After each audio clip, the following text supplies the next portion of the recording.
Hello everyone. Welcome back to another math tutorial. In this lesson, we're going to learn about finding unknown lengths using vectors. So first, let's quickly recall. A vector has both magnitude and direction. The magnitude of a vector is simply its length. Now, suppose we have a vector in component form.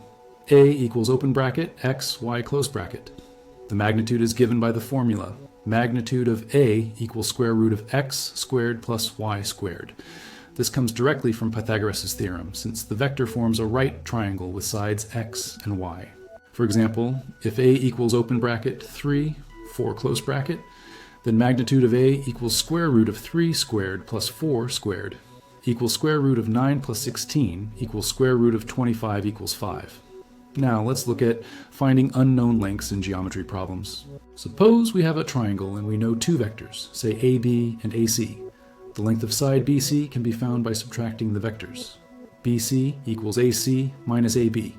Then, the magnitude of BC gives the length. For example, AB equals open bracket 2, 1 close bracket, AC equals open bracket 5, 4 close bracket.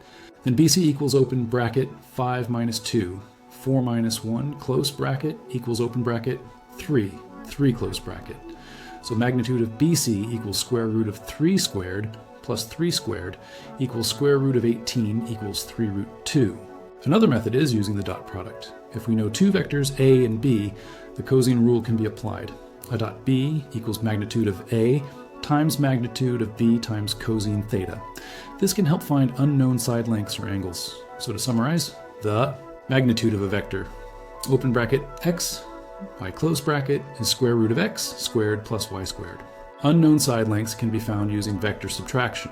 The dot product can also help in solving geometry problems, and that's how we use vectors to find unknown lengths. Thanks for watching, and don't forget to like, share, and subscribe for more math tutorials.